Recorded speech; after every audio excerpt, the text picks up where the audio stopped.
The Voynich Manuscript is an infamous illustrated book which no one has been able to decipher for centuries. It's written in an unknown script, affectionately called Voynichese. Nobody knows what language, if any, it encodes. Besides the undecipherable text, the pages contain drawings of unknown plants, astrological diagrams, bathing scenes, connected vessels, and other odd things. The section names come from how we interpret the pictures, not from any understanding of the text. The parchment has been radiocarbon dated to early 1400s. This tells us when the parchment was produced, but not necessarily when the book was written. The manuscript is named after Wilfrid Voynich, a Polish antiquarian who lived in London and New York. In 1912, Voynich acquired the manuscript from a Jesuit collection, possibly at the Villa Mondragone in Italy.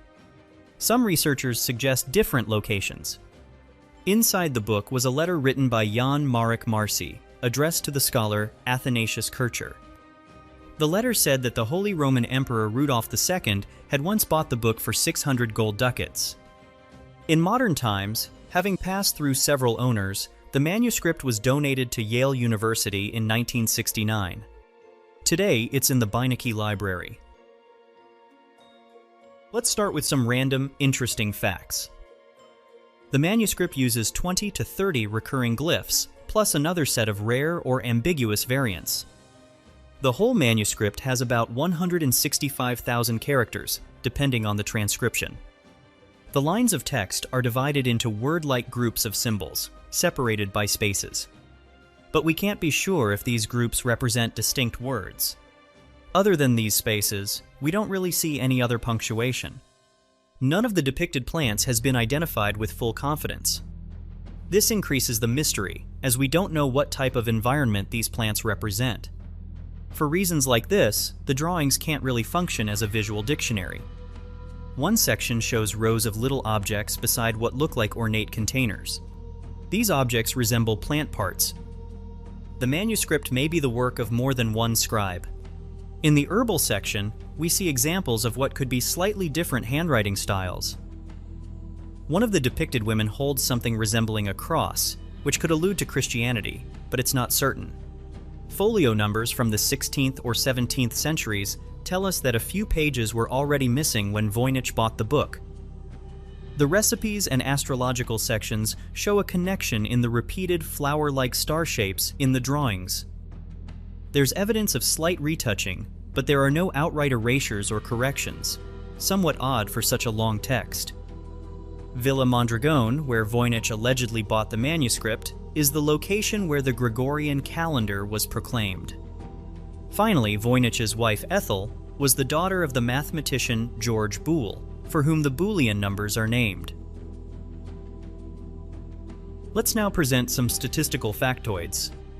As you can imagine, across time, there have been many decipherment proposals for the manuscript's text. Which languages occur most often in the proposed solutions? In the data compiled from several sources, Latin leads by a big margin. This very much makes sense for a seemingly educational European text from around that time. Hebrew seems somewhat overrepresented. It was used at that time in esoteric or religious contexts. But based on the images, the Voynich manuscript seems to be more of an encyclopedic rather than esoteric text. But then again, we don't know for sure. English also seems overrepresented. In 15th and 16th centuries, English was still just one of many local European languages, not the international heavyweight it is today. It could be linked to the theory that the manuscript was the work of the 13th century English friar and scholar Roger Bacon. This theory lost support once the parchment has been dated to early 1400s, which is after Bacon's lifetime. 3 solutions propose constructed or artificial languages.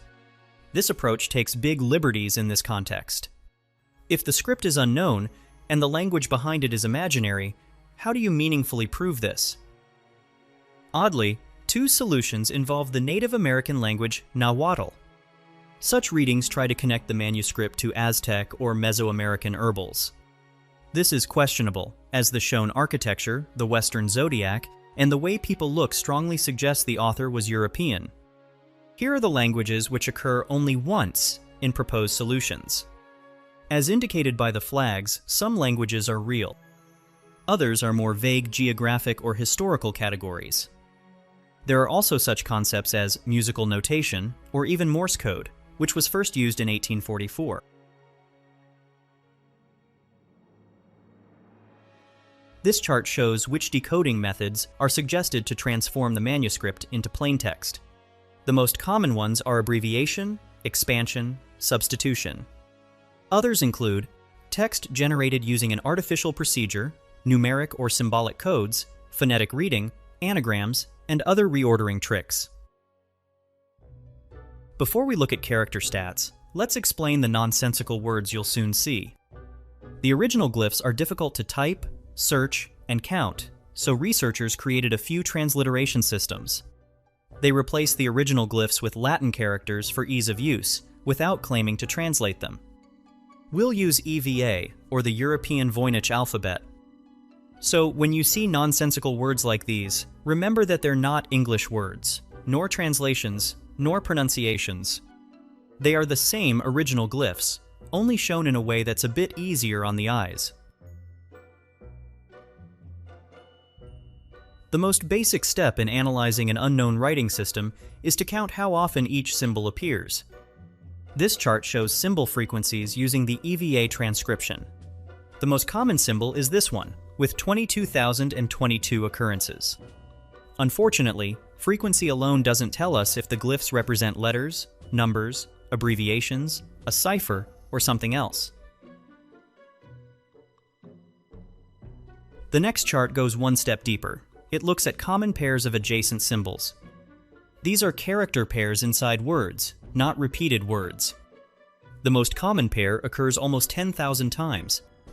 In other words, some symbols sometimes like to follow some particular other symbols. The next chart counts what's called reduplication, that is, adjacent repeated words. In English, it's analogous to phrases like blah blah, bye bye, so-so, etc. In our chart, the baseline reference value is 1. On this measure, sample European texts cluster below 0.3. On the other hand, the Voynich manuscript reaches 2.6, which makes it quite different. In plain English, the manuscript contains more repeated words than the tested books. It doesn't mean the text is a random hoax. It could mean a text whose word order has been manipulated, or a language or writing system which repeats certain forms. Sadly, this doesn't clarify whether we're dealing with a language, a cipher, or random characters designed to look meaningful. The text roughly follows Zipf's and brevity laws. In linguistics, these laws describe how some words are shorter and more common, while others are longer and rarer. The Voynich text follows this broad pattern. However, researchers pointed out that Zipf's distributions can be generated even with random procedures. Now a few charts illustrating word frequencies. First, let's make a distinction. Most frequent words do not mean important words. They can be unimportant grammatical filler, like the, and, but, to, etc. Here are the most common words in the manuscript, in this basic sense. But common words are different from informative words, which carry information important to the context. These could be words repeated within one section, in contrast to others. This table shows such keywords from European translations of the New Testament and candidate Voynich forms. Again, they're not translations, only an attempt to detect statistically which words carry the most informative meaning in a given context. Our final table shows the statistically salient forms in individual sections. The point here is that the manuscript's vocabulary is not distributed evenly, and some forms could be pertinent to their sections. This concludes our statistical look at the Voynich manuscript. Unfortunately, so far, statistical analyses have not helped us deduce what this text is saying. For now, this book still refuses to give up its secrets.